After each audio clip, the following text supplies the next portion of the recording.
Welcome to Just It everyone. I'm Arjun Patel and I'm here with Priya Singh. Today, we are diving into something that's always fascinated me.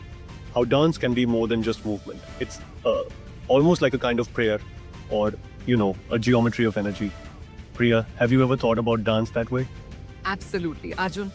I mean, when you look at certain traditions, the movement isn't just for show, it's deeply symbolic.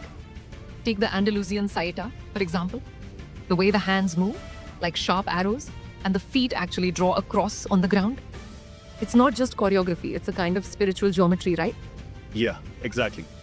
And what's really interesting is that Saeta is improvised during religious processions. So you've got this a cappella singing with a broken rhythm, no instruments, just the voice, and the dancer responding in the moment. It's almost like the energy of the crowd and the music shapes the dance, not the other way around.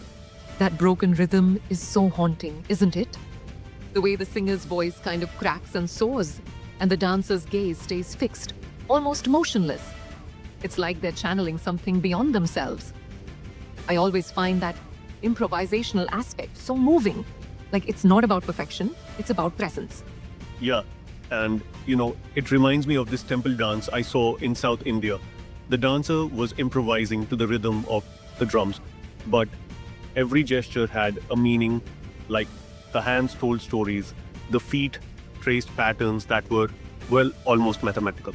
I'm not saying it's the same as Theta, but there's this shared idea of movement as a kind of sacred geometry. I might be stretching it, but that's how it felt to me. No, I get what you mean. It's like whether it's saeta or a temple dance, the body becomes a vessel for something bigger. Prayer, energy, maybe even a kind of living architecture. Speaking of living architecture, have you ever watched a Zurkane ritual from Iran?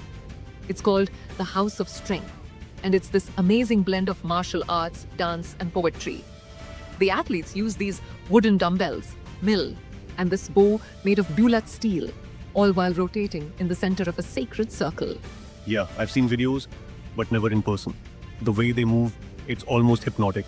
And the verses of Rumi guide the whole thing, right? So you've got this physical discipline, but it's also like a spiritual journey. The rotation in the circle, it's not just exercise, it's a ritual. I always mix up whether the poetry comes before or during the movement, but I think it's woven throughout. It is, yeah. The poetry is recited as they move. So it's like the words and the movement are in dialogue.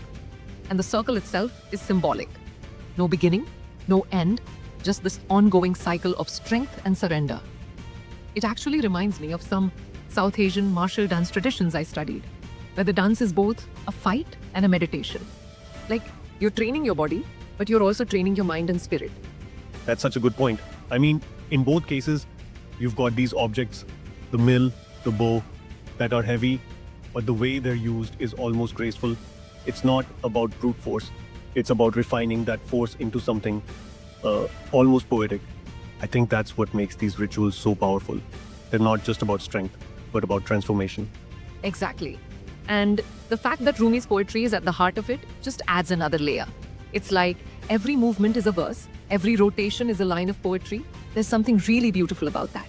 So, this brings us to one of my favorite ideas from these traditions, the saying, iron turns into silk. It's this principle that brute strength, when refined, becomes skill or even art. You see it in Saeta, in Zurkane, and honestly, in so many other practices around the world. Yeah, and it's not just a metaphor. Like if you look at how people train, there's this focus on transforming raw power into something controlled and expressive. For example, in Tibetan practice, there's this exercise called Pearl of the Wind. It's all about breathing and balancing on one leg. Sounds simple, but it's actually really tough. It teaches you to root yourself, to find balance before you even start moving. And then you've got the Tai Chi masters who always say, the root is in the feet, the power is in the waist, the expression is in the fingers. I love that. It's like every part of the body has a role, and you can't just muscle your way through. You have to connect everything, refine it. I mean, I'm still working on that, to be honest. Same here. And you see this idea in other traditions too, like in Capoeira Maculele from Brazil, the dancers fight with machetes, but the blades only touch the clothing. It's this dance fight where the